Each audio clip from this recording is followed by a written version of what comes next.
महात्मा गांधी ने नहीं, एक मुसलमान ने दिया था अंग्रेजों भारत छोड़ो का नारा। जय हिंद का नारा देने वाला शख्स भी मुसलमान ही था। 1857 की क्रांति से लेकर असहयोग आंदोलन तक न जाने कितने ही आंदोलनों की शुरुआत मुसलमानों ने ही की थी। भारत की आजादी के बाद अंग्रेजों ने कहा था कि यदि मुसलमान न होते तो भारत आज भी उनका गुलाम होता। आजादी के महासंग्राम में हर धर्म, जाति और संप्रदाय के लोगों ने बढ़ चढ़कर हिस्सा लिया था, लेकिन आज के समय में मुसलमानों के योगदान के बारे में बहुत कम लोग जानते हैं। भारत की आजादी में मुसलमानों का योगदान बेहद ही महत्वपूर्ण रहा था, जिसके बारे में आज हम बात करने वाले हैं। ये वीडियो न सिर्फ मुसलमानों को बल्कि प्रत्येक हिंदुस्तानी को अवश्य देखनी चाहिए। सन 1857 की क्रांति से पहले ही अंग्रेजों के खिलाफ बगावत के सुर उठने लगे थे। औरंगजेब के शासनकाल तक अंग्रेज कभी भी भारत को अपना गुलाम नहीं बना पाए थे, लेकिन सन 1757 में बैटल ऑफ प्लासी के बाद हालात बदलने लगे थे। सबसे पहले मौलाना हुसैन अहमद मदनी ने फतवा जारी कर कहा था कि अंग्रेजों की गुलामी करना या उनकी सेना में शामिल होना हराम है। इसके बाद उन्हें कोर्ट में जज के सामने पेश किया गया और उन्होंने कोर्ट में जज के सामने भी अपना फतवा दोहराया और कहा कि मैं जिंदगी भर ऐसे ही फतवे देते रहूंगा। ये बात सुनकर जज को गुस्सा आ गया और उन्हें फांसी की सजा सुना दी गई। सन 1772 में शाह अब्दुल अजीज ने फतवा जारी कर हिंदुस्तानियों के दिलों में क्रांति की लौ जलाई। उन्होंने कहा था कि हमें भारत से अंग्रेजों को भगाना होगा और देश को आजाद कराना होगा। इसके बाद मैसूर के सुल्तान हैदर अली और उनके बेटे टीपू सुल्तान ने अंग्रेजों की बनाई ईस्ट इंडिया कंपनी के खिलाफ बगावत की और अंग्रेजों को युद्ध के लिए खुली चुनौती दी। टीपू सुल्तान को आज भी शेर मैसूर के नाम से जाना जाता है। वो अपने आखिरी दम तक अंग्रेजों के खिलाफ लड़ते रहे और जंग में शहीद हो गए। विश्व में सबसे पहला रॉकेट भी टीपू सुल्तान के द्वारा ही बनाया गया था। सन 1857 की क्रांति में भी मुसलमानों ने बढ़ चढ़कर हिस्सा लिया था।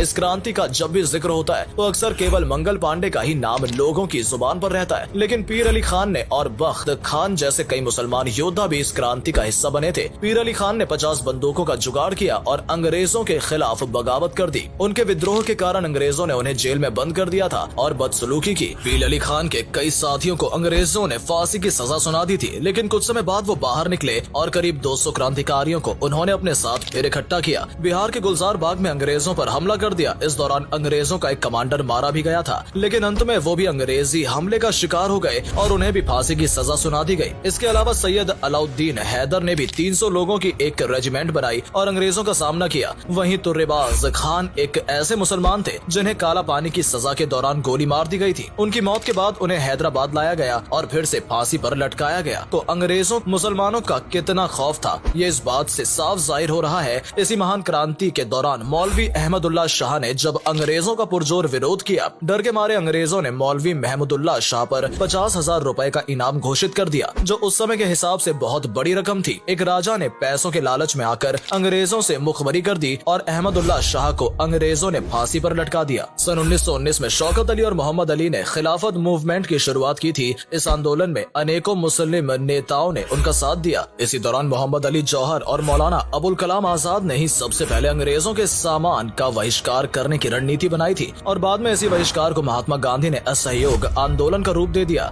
हाजी सिद्दीकी एक महान शुगर व्यापारी थे जिन्होंने सहयोग आंदोलन के दौरान अपनी शुगर की मिलों को पूरी तरह से बंद कर दिया था। उनकी मिल इतनी बड़ी थी कि इंग्लैंड में सबसे अधिक उनकी मिल की चीनी का ही इस्तेमाल किया जाता था। भगत सिंह को जब फांसी की सजा सुनाई गई थी तो उनका केस लड़ने वाले बैरिस्टर आसिफ अली एक मुसलमान ही थे। कई बड़े बड़े वकीलों ने अंग्रेजों के डर से भगत सिंह का केस लड़ने से मना कर दिया था। यदि उस दौरान शोभा सिंह केस में अपनी गवाही न देती तो भगत सिंह फांसी से बच सकते थे। मुसलमानों ने भारत की आजादी के लिए कई सारे नारे दिए जिनका इस्तेमाल खूब जोरों शोरों से किया गया। महान उर्दू कवि हसरत मोहानी ने सबसे पहले इनकलाब जिंदाबाद का नारा दिया था। इन्होंने आजादी की रूपरेखा तैयार करने में भी अहम भूमिका निभाई थी। अंग्रेजों भारत छोड़ो का नारा महात्मा गांधी ने नहीं बल्कि सबसे पहले यूसुफ मेहर अली के द्वारा दिया गया था। इन्होंने ही साइमन कमीशन का विरोध करते हुए साइमन गो बैक का नारा भी दिया था। आज के समय में पढ़ाया जाता है कि जय हिंद का नारा सुभाष चंद्र बोस ने दिया था, लेकिन जय हिंद का सबसे पहला नारा आबिद हसन सफरानी ने दिया था। कानपुर के रहने वाले अजीमुल्ला खान ने सबसे पहले मादरे वतन भारत की जय का नारा दिया था। बाद में कुछ सांप्रदायिक लोगों ने इस नारे में माता शब्द जोड़ दिया था। अजीमुल्ला खान ने ही भारत के लिए राष्ट्रीय गीत लिखा था जिसके बोल कुछ इस प्रकार है। इसकी रूहानियत से रोशन है जग सारा, ऊपर बर्फीला पर्वत पहरेदार हमारा। इसके अलावा सारे जहां से अच्छा हिंदुस्तान हमारा जैसा शानदार गीत लिखने वाले प्रसिद्ध शायर मोहम्मद इकबाल भी एक मुसलमान ही थे। इतना ही नहीं, भारत के तिरंगे का जो स्वरूप आज हमें देखने को मिलता है उसे हैदराबाद की मुस्लिम महिला सुरैया तैयब जी ने के द्वारा तैयार किया गया था। इन्होंने पिंगली वेंकैया द्वारा डिजाइन किए गए शुरुआती तिरंगे में बदलाव कर चरखे की जगह बीच में अशोक चक्र बनाया था। सैयद शहनवाज अहमद कादरी की किताब लहू बोलता है में विस्तार से वर्णन किया गया है कि भारत की आजादी में मुसलमानों का कितना बड़ा योगदान रहा है। अंग्रेजों ने भारत के क्रांतिकारियों को सबक सिखाने के लिए काला पानी की जेल का निर्माण कराया था। इस जेल में सजा पाने वाले सबसे ज्यादा कैदी मुसलमान ही थे। बहुत से अन्य धर्म के लोगों ने इस सजा से बचने के लिए अंग्रेजी अधिकारियों को माफीनामे लिखे, उनकी गुलामी स्वीकार की और यहाँ तक की मुखबरी भी की, लेकिन मुसलमानों ने कभी भी अंग्रेजों के साथ सौदा नहीं किया। सन 1919 में रॉवलेट एक्ट के विरोध में जब जलियांवाला बाग में लोग इकट्ठा हुए थे और जनरल डायर ने वहां आकर अंधाधुंध फायरिंग शुरू कर दी थी, तो उसमें भी सैकड़ों की संख्या में मुसलमान शहीद हो गए थे। भारत की आजादी की लड़ाई में इंडियन नेशनल कांग्रेस सबसे बड़ी पार्टी के रूप में उभर कर सामने आई थी।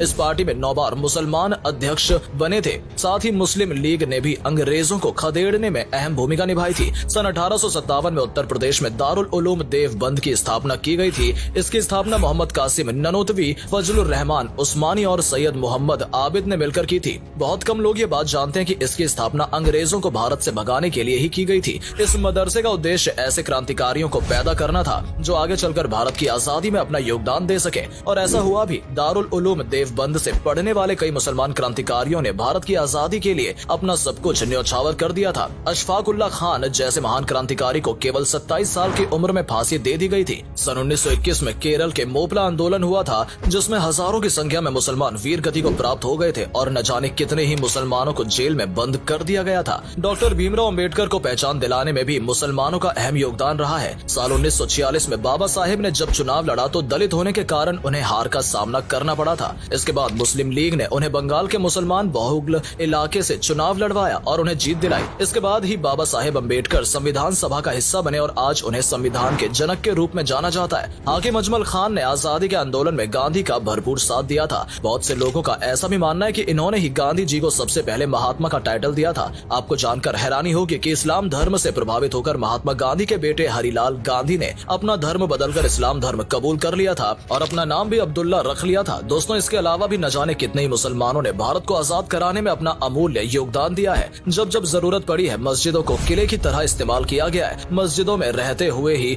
बहुत से लोगों ने आजादी की जंग लड़ी। आज भारत जिस मुकाम पर खड़ा है, उसमें मुसलमानों का अहम योगदान रहा है। उम्मीद करते हैं कि आप भी मुसलमानों के अमूल्य योगदान के बारे में समझ गए होंगे। अगर आपको ये वीडियो अच्छी लगी हो और इससे कुछ नया सीखने को मिला हो तो इसे लाइक करें और अधिक से अधिक शेयर करें। आज के लिए इतना ही दोस्तों, आपसे फिर मिलेंगे एक नई वीडियो के साथ। तब तक के लिए धन्यवाद।